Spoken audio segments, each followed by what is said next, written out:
Hi, Misha here.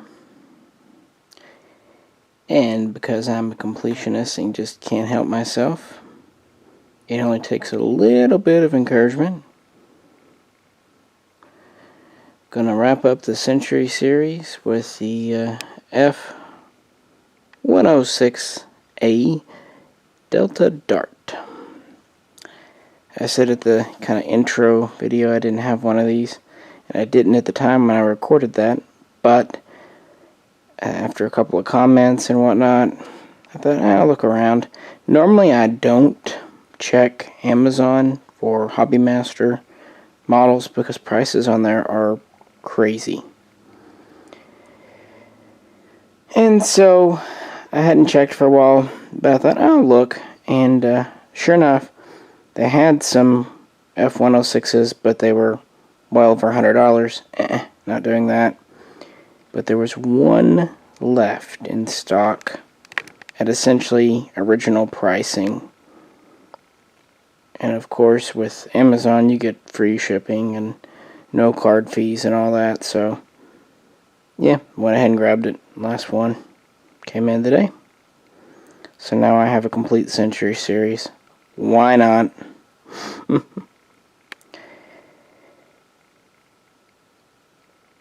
I've already talked about the F-102A Delta Dagger, so I'm not going to go too into detail. I'll just do a little refresher. This was originally supposed to be the ultimate interceptor for the Air Force. That was the name of the project, and it was supposed to be ready in the air by 1954. And it was basically a two-pronged system.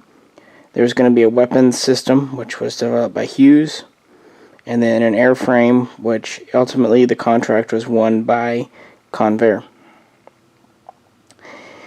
The prototype first flew in 1953, and essentially was a pretty damn big disappointment. It didn't even break the sound barrier. And it was supposed to be this fast and, just super high flying, just a great interceptor to shoot down Soviet bombers. They were doing everything they could to try to make it fast. That's why they went with the Delta wing design.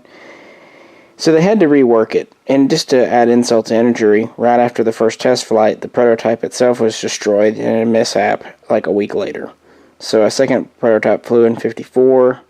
They reworked it, they tinkered, they redid it, blah, blah, blah. And they got the plane to be acceptable. It wasn't great, but it was performing about Mach 1.25, so it was supersonic. And it had a ceiling of about 53,000 feet.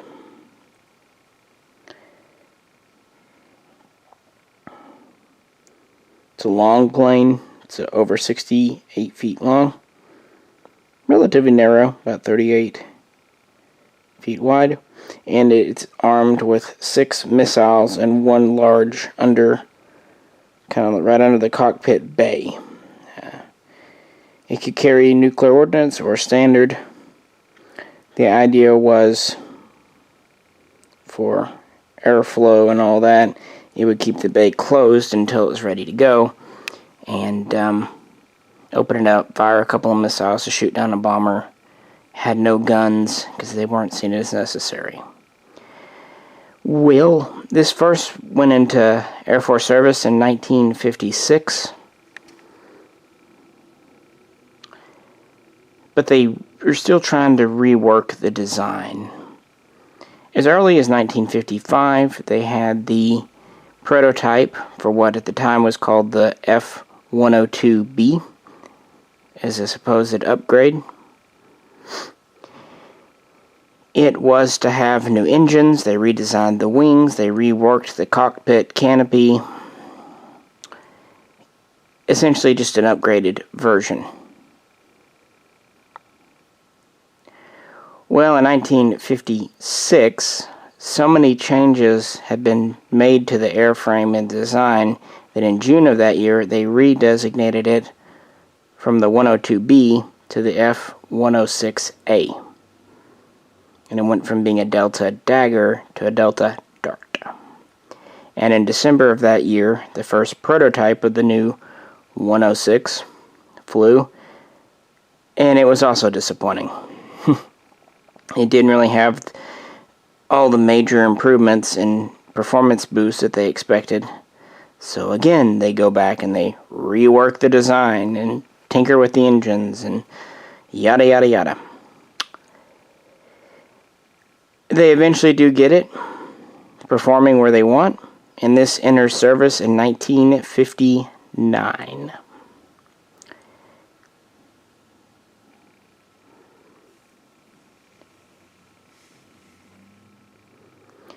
Now the 102 was sent over to East Asia in as early as 1962, flying out of Taiwan and otherwise. And then 64, 65, as the Vietnam War started, these were used as bomber escorts and essentially air superiority fighters. And they were okay at it. But throughout the 60s, by 66, the new 106 was starting to take over from the 102. By 68, the 102s were sent home from Vietnam. And pretty much once they were sent home, they were retired out. Some of them went to Air Guard units, but for the most part, they were being eclipsed by the 106 at the end of the 1960s. Now it's worth pointing out that the 102, this version here, was the only one to actually see combat over in Vietnam. The 106 never did. Honestly, it came on a little late, and it just wasn't the fighter for the job. By that point, the F-4 Phantom was already making big waves. So, this project began in 1948, and this plane first went into service in 1959. So after 11 years and counting, what did the Air Force end up with? The F-106 Delta Dart was the U.S. Air Force's last dedicated interceptor. So let's get it on my ad hoc model table here. So, did it end up being the ultimate interceptor that they were originally hoping for?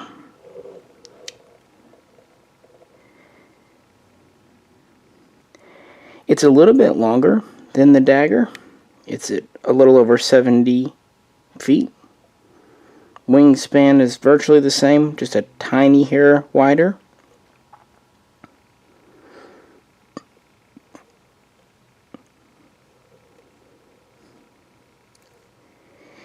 It, as I said, has a redesigned engine. The Dagger could barely manage 1 1/4 Mach, and this could get up to Mach 2 and even up to 2.3. So definitely an improvement there. The Dagger couldn't quite climb to 53,500 feet. The Dart could get up to 57,000 feet. So a decent improvement there.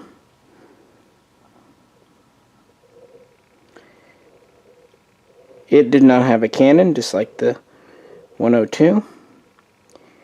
It carried Falcon missiles in the same kind of underbelly bay. But whereas the Dagger had 6. If I can hold it one-handed. Dart only carried 4.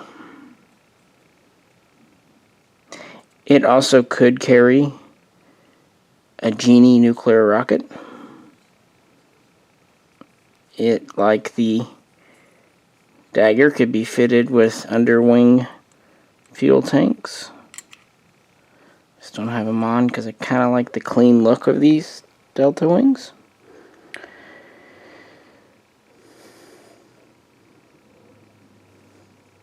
So it was a performance upgrade. It really was. And the Air Force ordered 350 of these. And they were basically, as people call it, the backbone of North America's air defense, starting in the 60s and running through the 80s.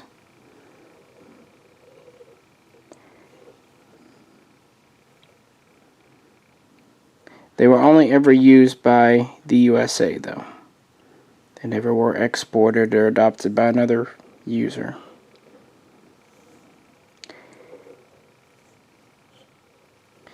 The 106B was the same plane, but it was a two-seater for training. And in 1972, Project 6-Shooter was implemented, which took several Delta darts, removed their ability to house the Genie nuclear rocket, and fitted them with an M61 20mm rapid-fire cannon and 650 rounds of ammunition for it. So these would be the first Deltas to have a cannon. Kind of interesting, I thought. And that's really about it, guys. By 81, these started to be phased out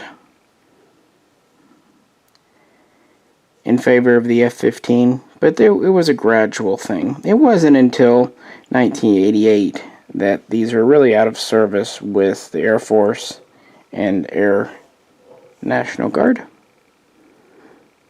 So they were kept around for quite some time.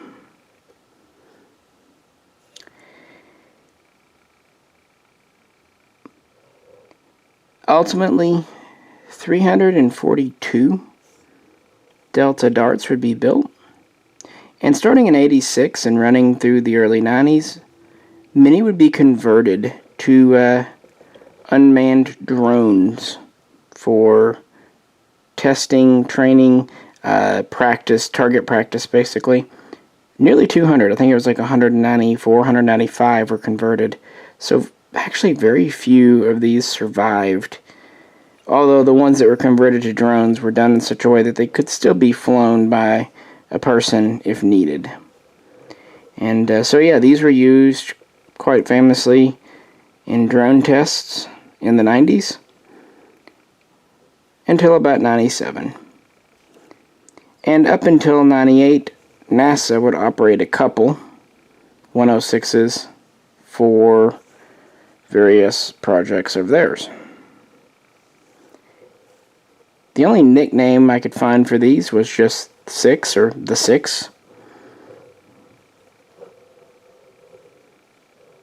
So, I don't know, does it look like Trisha Halford? I'm not sure.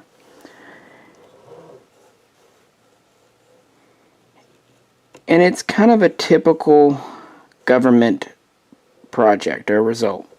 Over budget,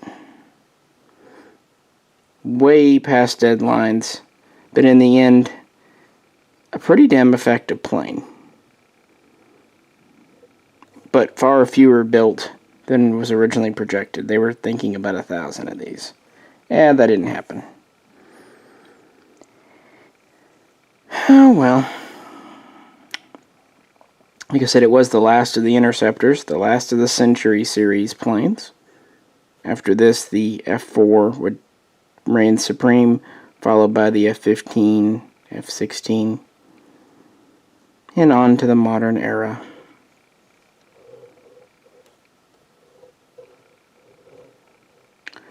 So, Hobbymaster model. It's obviously a lot like the 102. One difference, the canopy is a removable type, whereas on the 102 it was hinged. This, you actually take the closed one off and put an open one on if you want it. The bay is, of course, similar styling, but It's a little more narrow and a little bit longer because of the redesign. Drop tanks are the same. Landing gear is essentially the same.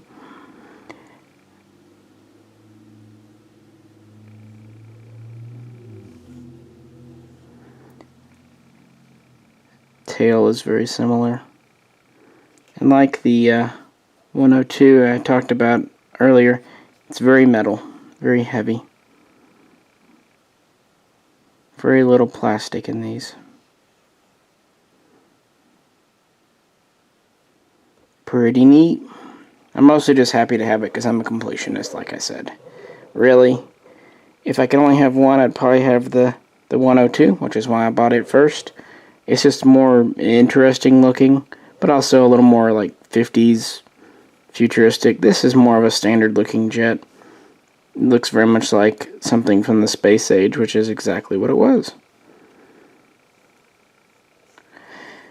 But there you have it. The Century series completed. Hope you enjoyed it. I had a lot of fun making these. Next, we will get on to some fun things like the F4 and the F5. There may be a few surprises along the way, too. Well, like I said, I actually picked this one up on Amazon because Pete's Collectibles, which is where I normally check first, hadn't had any in quite some time. But, you know, as I remind you, if you use product code Misha, M-I-S-H-A, over there, you can save 15% and get reduced or free shipping. These models are really a lot of fun.